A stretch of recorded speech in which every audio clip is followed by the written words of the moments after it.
তো এইটার উত্তরটা দিয়েছিলেন বুদ্ধরক্ষিত ভান্তে আমার অগ্রজ অধ্যাপক ডক্টর অর্থদস্য বড়ুয়া মহোদয়কে। তো তার কাছ থেকে শোনা এই উত্তরটাই ছিল এরকম যে আমাদের সমাজ গগনে আজকে যে বহু বিহার, এরকম বিহার কিন্তু ছিল না। গ্রাম ছিল, সেখানে ভান্তারা যেত, গিয়ে যেটি সবচেয়ে যারা একটু অর্থবিত্তশালী ওদের ওখানে যেত।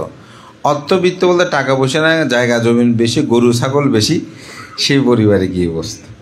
গিয়ে ভান্তারা বলতো আমাকে আগন্তুক ভিক্ষু এসেছে, হাত জোর করে ফাং করেন।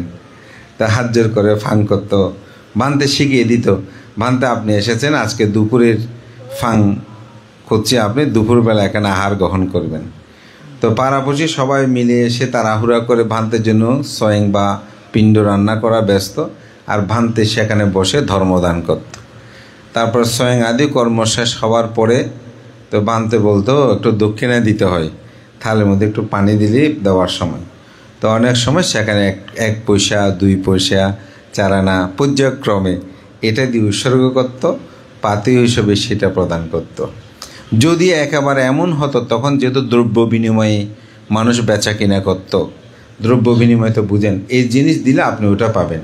আমরা ছোটোবেলায় একটু একটু দেখেছি যে আপনি 2 কেজি বা 5 কেজি আলু দিয়েছে, তার পরিবর্তে চাউল দিয়েছে, এটাকে বলা হয় দ্রব্য বিনিময় চলতো আগেকার দিনে। তো যেহেতু যেই পরিবারে একেবারে টাকা নেই, পয়সাও নেই, বলতে শ্রদ্ধা করে হলেও 2-3টা চাল দাও, এইভাবে পুণ্যদান করতে, সেই স্রোতধারাই এটি এখনও চলমান। অর্থাৎ এরকম পুণ্যপুরুষরা আমাদের সমাজ সধর্মীর তারা কাজ করেছেন, তারা আমাদের তীর্থ সদৃশ্য। তীর্থ সদৃশ্য কেন বলছি?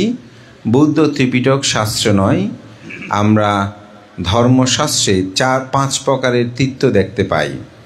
সে 5 প্রকারের তীর্থে প্রথম তীর্থ হচ্ছে স্থান তীর্থ। স্থান তীর্থ বলতে বৌদ্ধ দর্শনে বলা হচ্ছে যেখানে মহাকারণিক তথাগত বুদ্ধের সে সিদ্ধার্থের জন্ম লুম্বিনী, যেখানে তিনি বুদ্ধত্ব লাভ করেছেন সে বুদ্ধগয়া, যেখানে তিনি প্রথম ধর্মচক্র প্রবর্তন সূত্র দেশনা করেছেন সে সারানাথ, যেখানে তিনি পরিনির্বাপিত হয়েছেন কুশীনগর। এই 4টি জায়গা হচ্ছে বৌদ্ধ তীর্থ, এটাকে বলা হয় স্থান তীর্থ। আর এটা হচ্ছে ব্যক্তি তীর্থ।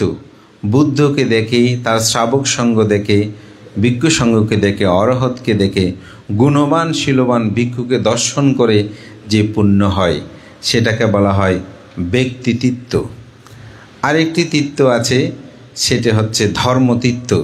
যখন আপনি কোনো সূত্র শোনেন, কোনো ধর্মদেশনা শোনেন, কোনো ত্রিপিটক বইপত্র পড়েন, তখন চিত্তের মধ্যে একটা প্রসন্নতা আসে না, সেটাকে বলা হয় ধর্মতীর্থ।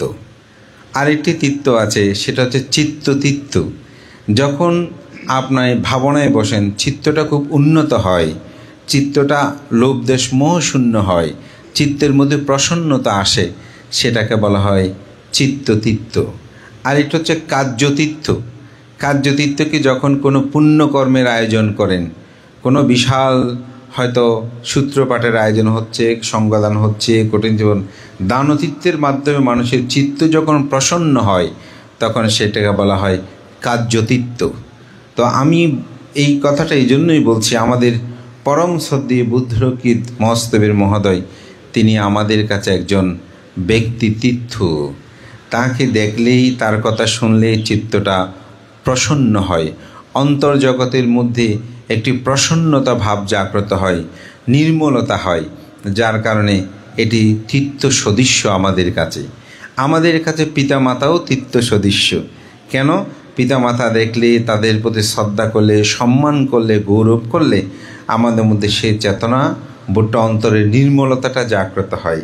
সেজন্যই বুদ্ধ বলছেন সুখ মাত্থায়াতা লোকে আতুপেত্তায়াতা সুখা, সুখ সমায়াতা লোকে আতু ব্রহ্মায়াতা সুখা। বুদ্ধ বলছেন জগতে মাতৃভক্তি সুখকর, পিতৃভক্তি সুখকর, সাধু সৎপুরুষ ভক্তি হচ্ছে সুখপদ কর্ম।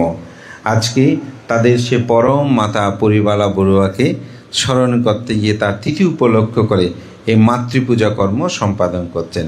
সেটি করতে গিয়ে আজকে এখন অত্যন্ত সুন্দর কারুকার্য সাজে সজ্জিত করে এখানে মহান ভিক্ষু সংঘকে আহ্বান করে তারা এই পুণ্যকর্মটি সম্পাদন করছেন, যেটাকে বলা হয় কার্যতীত্যের মতো। এই পুণ্যকর্ম সম্পাদনের একটি সুন্দর অবয়ব এখানে আজকে তারা তৈরি করেছেন। এবং আমি মনে করি মাতার প্রতি, পিতার প্রতি, গুরুর প্রতি তারা কৃতজ্ঞতা বোধতার পরিচয় দিয়েছেন। বিশেষ করে আজকে অসীমদার তার বক্তব্যে যখন এই শ্রদ্ধেয় তাদের পরম জ্ঞাতি এবং জ্ঞাতি নয় গুরুর প্রতি শ্রদ্ধা জানাতে গিয়ে তিনি অশ্রুসিক্ত নয়নেই যেন পূজাকর্ম সম্পাদন করেছেন। আমি পরিবারে আবার একটি বিশাল বড় অনুষ্ঠানে আমি এসেছিলাম, সালটি আমার মনে নাই। তখনও শ্রদ্ধেয় 2009 তখনও শ্রদ্ধেয় বুদ্ধরক্ষিত মহস্তবীর এবং এই পরিবারের পরম হিতকামী আত্মীয় সে আর্যকীর্তি মহস্তবীরকেও স্মরণ করে তারা এই কর্ম সম্পাদন করছে। যেহেতু শিমুল আর্যকীর্তি মহস্তবীরের সান্নিধ্যে ছিলেন, সেখানে তার বেড়ে ওঠা। তো এই জন্যই বলছি, বুদ্ধ বলেন দেমে ভিক্ষাবে পুঘ্ঘালো দুর্লভ লোকাস্মিং। হে ভিক্ষুগণ, জগতে দুই ধরনের ব্যক্তি বেশি দুর্লভ। এও সাপুব্বাকারী, এও সা কাথাইয় কাথা বেদী। যিনি পূর্বের উপকারের কথা স্মরণ করে এবং যার প্রত্যুপকার সাধন করে। আজকে আমি মনে করি এই পরিবার তারা সেই কৃতজ্ঞতাবোধের পাশে আবদ্ধ করে এমন মহান পুণ্যপুরুষকে স্মরণ করতে গিয়ে তারা ব্যক্তিতীর্থ এখানে রচনা করেছেন, ধর্মতীর্থ রচনা করেছেন, কার্যতীর্থ রচনা করেছেন। সে রচনার মাধ্যমে তারা তাদের সেই জীবনময় জীবনকে তারা যেন পুণ্যময়ী আলোকে আলোকিত করে, আমি এই প্রত্যয় ব্যর্থ করছি এবং এই আশা করাচ্ছি। মহান সঙ্গের প্রতি বন্দনা জানিয়ে বিশেষ করে আজকে অনেক দিন পর এখানে আসতে পেরে আপনাদের বিহারের অবকাঠামো দেখে খুব ভালো লাগছে। বিশেষ করে জ্যোতিপাল আমার অত্যন্ত প্রিয় ভাজন, সে একজন বিনয়শীল ভিক্ষু, আমাদের সমাজে ব্যক্তিত্ব।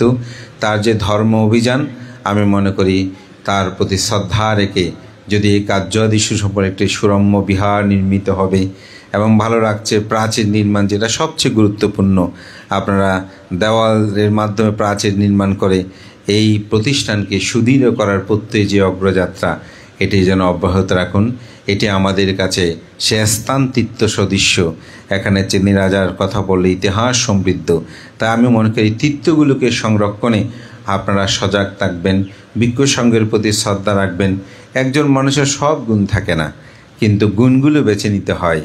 আমরা যদি গুণগুলো বেছে নিই, দেখবেন জ্যোতিপাল বলেন, বিনয় জ্যোতি বলেন, তাদের গুণগুলো আমরা দেখতে পাবো।